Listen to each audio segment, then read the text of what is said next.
نحمده ونصلي على رسوله الكريم اللهم صل على سيدنا ومولانا محمد النبي الأمي وعلى آله وأصحابه وبارك وسلم۔ میرے معزز خواتین و حضرات، ہمارا آج کا درس سورۃ الحج سے ہے۔ سورۃ الحج کے شروع میں اللہ جل شانہ نے قیامت کا ذکر فرمایا، دوبارہ اٹھائے جانے کا ذکر کیا اور انسان کی تخلیق کو بیان کیا کہ اللہ تعالیٰ نے تمہیں کیسے بنایا۔ تمہاری غذا کا جو بنیادی عنصر ہے وہ مٹی ہے، مٹی سے پھر غذائیں نکلتی ہیں، انسان وہ غذائیں کھاتا ہے تو ان غذاؤں سے نطفہ بنتا ہے، پھر وہ باپ کی پیٹھ سے ہو کر ماں کے رحم میں جاتا ہے، اس کے بعد پھر خون بنتا ہے اور خون جم کر لوتھڑا بنتا ہے، پھر وہ بوٹی بنتی ہے، پھر ان پر ہڈی آتی ہے، پھر اس سے بعض مرتبہ بچے کے اعضاء پورے بن جاتے ہیں، بعض اوقات پورے نہیں بنتے، پھر بعض مرتبہ عورت جو بچہ جنتی ہے وہ صحیح سالم اعضاء کے ساتھ جنتی ہے، اور بعض مرتبہ انہیں ناقص اعضاء کے ساتھ اسقاط بھی ہو جاتا ہے، اور بعض مرتبہ بچہ پیدا ہوتا ہے اور ناقص الاعضاء ہوتا ہے۔ تو یہ ساری ترتیب انسان کی جو پیدائش کی ہے وہ اللہ جل شانہ نے بیان کر کے ان منکرین کو سمجھایا ہے کہ جب میں پہلی دفعہ ایسا کر سکتا ہوں تو میں دوبارہ ایسا کیوں نہیں کر سکتا۔ جو لوگ یہ کہتے تھے کہ جب ہم مر جائیں گے اور مٹی ہو جائیں گے اور وہ سیدھا ہو جائیں گے پھر کیسے پیدا ہوں گے، اللہ فرماتے ہیں عجیب لوگ ہیں۔ جب ایک بات ویسے سمجھنے کی ہے، جب کسی کے سامنے کسی چیز کا ڈیزائن نہ ہو، نمونہ نہ ہو، وہ تو بنانا مشکل ہوتا ہے۔ جب سامنے نمونہ موجود ہو، ڈیزائن موجود ہو، نقشہ موجود ہو، پھر بنانا بہت آسان ہے۔ اللہ تعالیٰ نے جب انسان کو ابتداءً تخلیق کیا، جب کچھ نہیں تھا، تو دوبارہ بنانا کیا مشکل ہے۔ اللہ جل شانہ نے انسانوں کو یہ ساری بات سمجھائی ہے۔ اس کے ساتھ ہی جو ہے انسان کی جو عمر ہے اس کے مختلف مراحل ہیں۔ ایک روایت میں آتا ہے جب بچہ نابالغ ہوتا ہے اور کوئی نیک کام کرتا ہے تو اس کا ثواب اس کے والد یا والدین کے نامہ اعمال میں لکھا جاتا ہے۔ اگر وہ بچہ گناہ کرتا ہے تو اللہ تعالیٰ یہ گناہ نہ اس بچے کے اعمال نامہ میں لکھتے ہیں اور نہ ہی اس کے والدین میں لکھتے ہیں، جب تک کہ یہ بچہ بالغ نہ ہو جائے۔ جب بالغ ہو جاتا ہے تو پھر حساب کا قلم چلنا شروع ہوتا ہے اور اس کے ساتھ دو فرشتوں کو مقرر کیا جاتا ہے جو اسے کہتے رہتے ہیں، جنہیں یہ کہا جاتا ہے کہ اس کی حفاظت کرو، اعمال کرنے میں اس کو قوت اور طاقت پہنچاؤ۔ جب انسان کی عمر 40 سال کی عمر کو پہنچ جاتی ہے اور ایمان کی حالت میں وہ یہ عمر گزارتا ہے، اللہ جل شانہ ایسے ایمان والے کو 3 امراض سے محفوظ رکھتے ہیں۔ نمبر 1 جنون، نمبر 2 جزام، نمبر 3 برس۔ جب انسان کی عمر 50 سال ہو جاتی ہے اللہ تعالیٰ اس کے حساب کو ہلکا کر دیتے ہیں۔ جب انسان کی عمر 60 سال کی ہو جاتی ہے یعنی اسلام کے اندر، اللہ تعالیٰ پھر اس کو اپنی طرف محبت کی توفیق دیتے ہیں، اور جب 60 سے اوپر 70 سال کی عمر ہو جاتی ہے تو سب آسمان والے اس کو اپنا محبوب بنا لیتے ہیں۔ جب یہ 80 سال کی عمر کو پہنچ جائے تو اس کے نیک اعمال لکھے جاتے ہیں اور گناہ معاف کر دی جاتے ہیں، اور جب یہ 90 سال کی عمر کو پہنچ جاتا ہے اس کے اگلے پچھلے سارے گناہ معاف کر دی جاتے ہیں۔ اس کو یہ حق دے دی جاتا ہے کہ اپنے گھر والوں کی سفارش کرے۔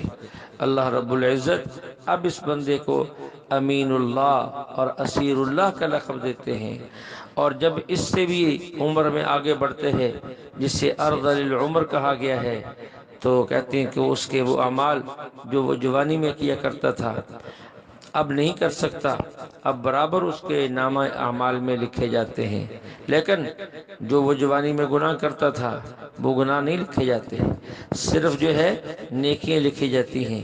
یہ حالت ایمان میں بڑھاپے کی برکت ہے، حالت ایمان میں یہ بڑھاپے کی برکت ہے۔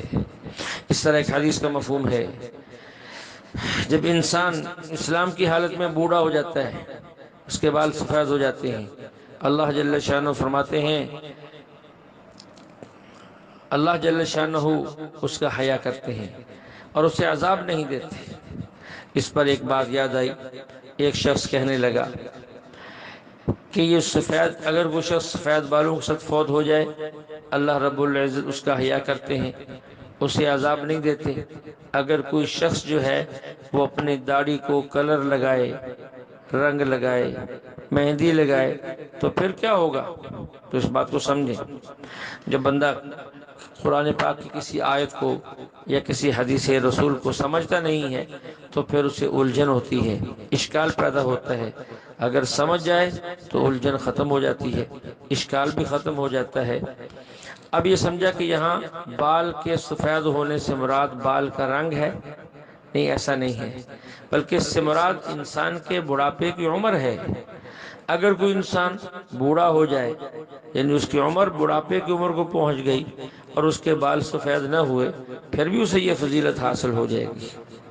ہاں، لیکن اگر کوئی شخص بڑھاپے کی عمر کو نہیں پہنچا اور بال اس کے پہلے ہی سفید ہو گئے تو وہ اس فضیلت کو حاصل نہیں کر سکتا۔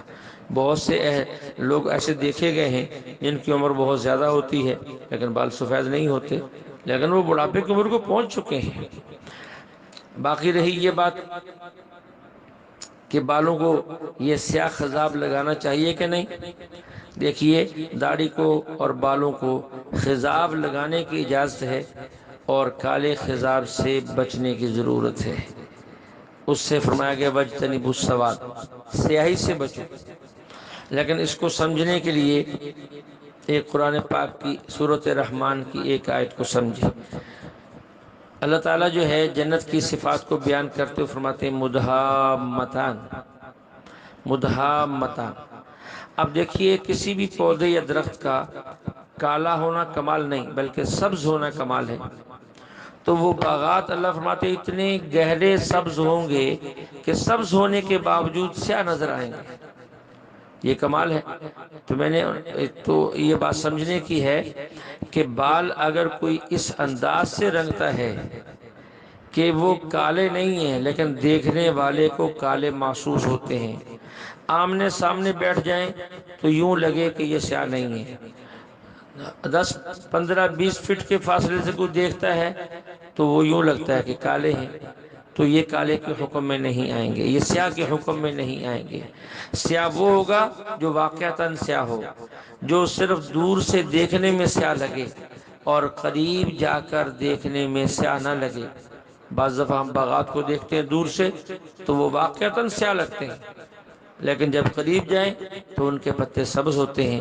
ہاں، اتنا ضرور ہے کہ بہت گہرے سبز ہوتے ہیں جو دور سے ہمیں سیاہ نظر آتے ہیں۔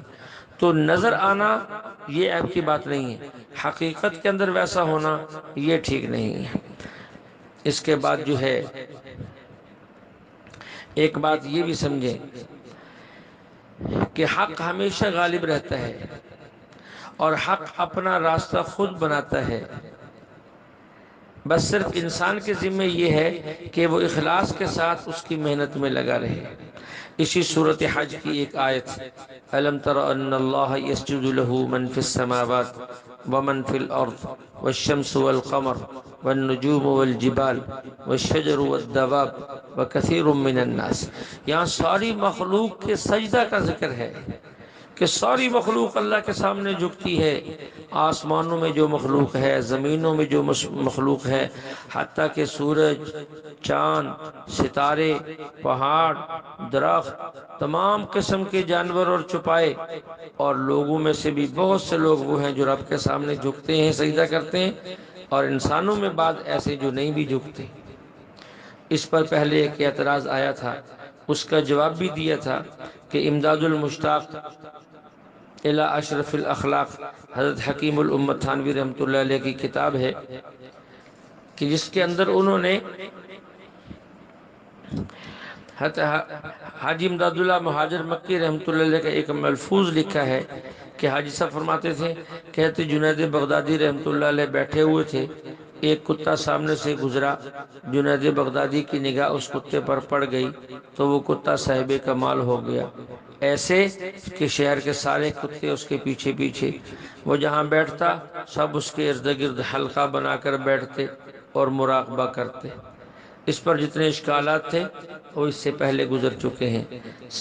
پھر دوبارہ عرض کر دیتا ہوں، یہ اشکال تب پیدا ہوتا ہے جب کوئی انسان کامل العلم نہ ہو، یا کسی کامل العلم کے ہاتھ میں ہاتھ نہ دے، اس سے بات کو سمجھنے کی کوشش نہ کرے، اپنے ناقص عقل کے اور ناقص علم کے گھوڑے دوڑائے، پھر یہ اشکالات پیدا ہوتے ہیں، وگرنہ قطعاً کوئی اشکال پیدا نہیں ہوتا۔ اسی صورت کے اندر آگے چل کے اہل جنت کا ذکر ہے، ان اللہ يدخل الذین آمنوا وعملوا الصالحات جنات تجری من تحتها الانہار یحلون فیہا من اساور من ذہب ولؤلؤا ولباسهم فیہا حریر، کہ جو لوگ ایمان لائے اور انہوں نے اچھے عمل کیے، اللہ تعالیٰ انہیں ایسے باغات میں داخل فرمائیں گے جن کے نیچے سے نہریں بہتی ہوں گی، اور انہیں وہاں سونے کے کنگن پہنائے جائیں گے۔ یہ بات قابل توجہ ہے، سونے کے کنگن پہنائے جائیں گے، اہل جنت کو جنت میں سونے کے کنگن پہنائے جائیں گے۔ ایک دوسری آیت اور دوسری صورت دار میں بھی ہے، وَحُلُّوا أَسَاوِرَ مِن فِضَّةٍ، ان کو چاندی کے کنگن پہنائے جائیں گے۔ تو سوال یہ ہے کہ مردوں کو تو سونا پہننا یا کنگن پہننا یہ درست نہیں ہے، یہ تو عورتوں کے زیورات ہیں، مردوں کے زیورات تو نہیں ہیں، تو انہیں کیسے کنگن پہنائے جائیں گے؟ مردوں کے لیے زیورات پہننا تو معیوب ہوتا ہے۔ تو اس بات کو سمجھیں، ایک ہے عام لوگوں کا لباس اور ایک ہوتا ہے بادشاہوں کا لباس۔ عام لوگ تاج نہیں پہنتے لیکن بادشاہ تاج پہنتے ہیں، کیونکہ یہ شاہی اعزاز ہوتا ہے۔ دنیا میں عام لوگ کنگن نہیں پہنتے لیکن بادشاہ کنگن پہنتے ہیں، کیونکہ یہ ایک شاہی اعزاز ہوتا ہے۔ تو جنتی مردوں کو جنت میں جو کنگن پہنائے جائیں گے وہ ان کا شاہی اعزاز ہوگا، اور شاہی اعزاز کی وجہ سے کنگن پہننا معیوب نہیں ہوتا بلکہ عزت کا سبب ہوتا ہے۔ یہ تو حدیث کے اندر موجود ہے، حضور صلی اللہ علیہ وسلم جب ہجرت کر کے مدینہ تشریف لے جا رہے تھے تو جو لوگ آپ کو 100 اونٹ کے لالچ کے اندر گرفتار کرنے کے چکر میں بھاگے نکلے، ان میں ایک شخص سراقہ نامی بھی تھا، سراقہ بن مالک۔ جب وہ قریب پہنچا، اس کا گھوڑے کے پاؤں زمین میں دھنسے، اس نے توبہ کی، معذرت کی، اللہ کے نبی نے دعا کیا تو اس کا گھوڑا نکل آیا۔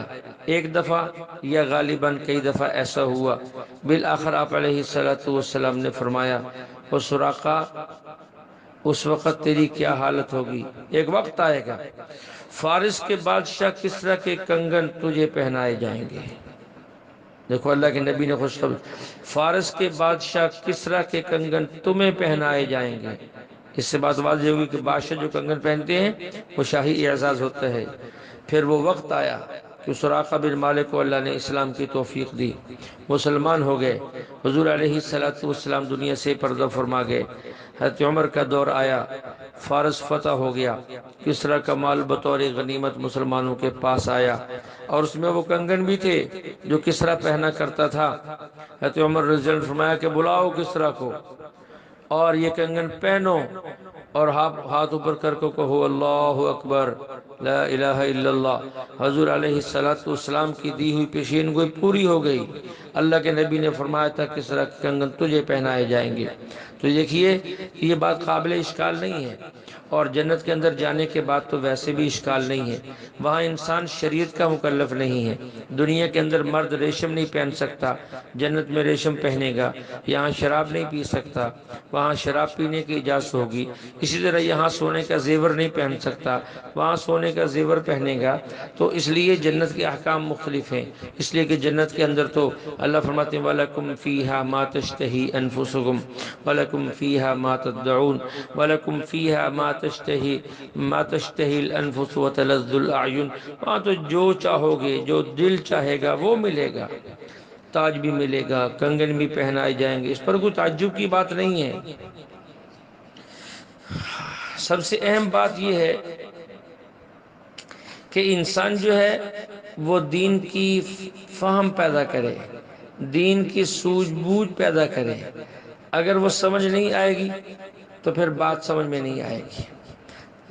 قرآن کو سمجھے اپنے بڑوں کے زیر سایہ، حدیث کو سمجھے، بڑوں کو زیر سایہ، وگرنہ اگر خود ہی اپنے عقل کے گھوڑے دوڑائے گا تو پھر ایسی باتیں کہہ جائے گا کہ وہ باتیں قرآن و حدیث کے بھی خلاف ہوں گی، عقل کے بھی خلاف ہوں گی۔ 2 منٹ اور چند منٹ کے لیے تو اس خطیب کی بات پر لوگ واہ واہ کریں گے، سبحان اللہ کریں گے، لیکن کچھ دیر کے بعد جب وہ دھوکہ کھلے گا لوگ کہیں گے جی مول صاحب تھے، کیسی باتیں کر گئے ہیں۔ تو اس لیے جو ہے جنت کے اندر تو ہر چیز ہوگی۔ دیکھیے دنیا کے اندر بادشاہوں کی کنیزیں ہوتی ہیں، اور جنت میں ہر جنتی بادشاہ ہوگا، اس لیے اس کی وہاں کئی حوریں ہوں گی، کم سے کم جیسے حدیث میں آتا ہے 72، اور اس سے زیادہ کئی سو، کئی ہزار، کئی لاکھ، مختلف روایات ہیں اس کے اندر۔ وہاں تو ہر نعمت جو ہے اللہ جل شانہ عطا فرمائیں گے۔ اسی صورت میں اس سے کچھ آگے چل کر اللہ فرماتے ہیں ان الذین کفروا ویصدون عن سبیل اللہ والمسجد الحرام الذي جعلناه للناس سواء العاکف فیہ والباد، کہ مسجد حرام وہ جگہ ہے، باہر سے آنے والے یا وہاں کے رہنے والے سب کے لیے برابر ہے، سب کے لیے برابر ہے۔ مسجد حرام اور حرم کی وہ جگہ جس کا تعلق افعال حج کے ساتھ ہے، دنیا میں کسی کی ملکیت نہیں ہے۔ جیسے صفا اور مروہ کے درمیان کی جگہ، طواف کرنے کی جگہ، مزدلفہ کا میدان، مینا کا میدان، عرفات کا میدان کسی کی ملکیت نہیں ہے۔ اب اگر کوئی کسی کو روکتا ہے تو وہ اللہ کے ہاں بہت بڑا مجرم ہے۔ بیت اللہ سے روکنا یہ بیت اللہ کو ویران کرنے کے مترادف ہے۔ کسی بھی بہانے سے روکا جائے، اللہ ہمارے مسلمان حکمرانوں کو عقل سلیم عطا فرمائے کہ کافروں کے دھوکے میں آ کر، ان کی باتوں میں آ کر، کرونا کو بہانہ بنا کر بیت اللہ کا طواف رک گیا، عمرہ رک گیا، حج رک گیا، مسلمان جو ہے ساری دنیا میں بیت اللہ کی زیارت کو ترس گئے، اور حرمین جو ہے وہ اپنے ارد گرد گھومنے والے ہر لمحہ لاکھوں انسانوں کے لبیک سننے کے لیے اور سبحان اللہ والحمدللہ سننے کو ترس گیا۔ اللہ انہیں ہدایت عطا فرمائے۔ اگر ان لوگوں کے مقدر میں ہدایت نہیں ہے تو اللہ ہدایت یافتہ لوگوں کو حکمران بنائے اور ان نااہلوں کا دنیا سے صفایا فرمائے۔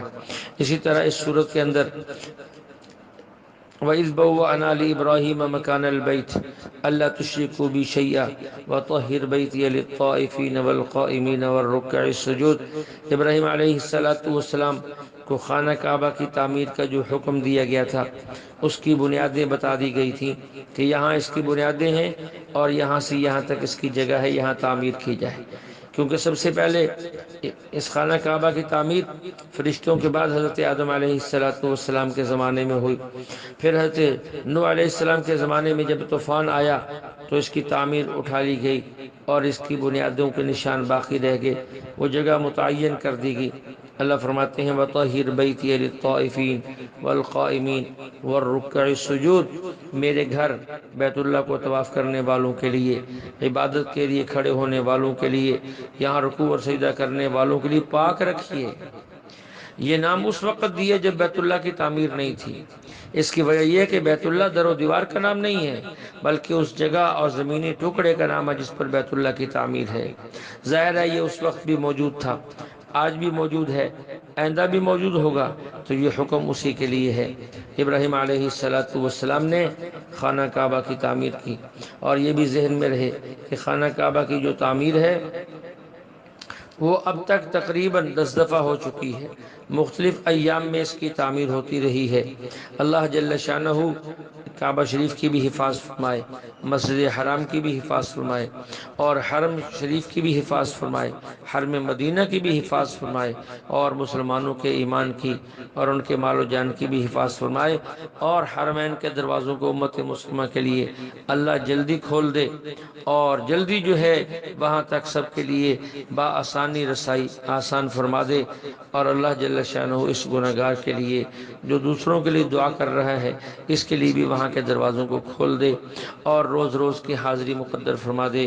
اللہ جل شانہ سے دعا ہے اللہ ہمیں کلام مقدس کو سمجھنے کی توفیق عطا فرمائے۔ وآخر دعوانا ان الحمد للہ رب العالمین۔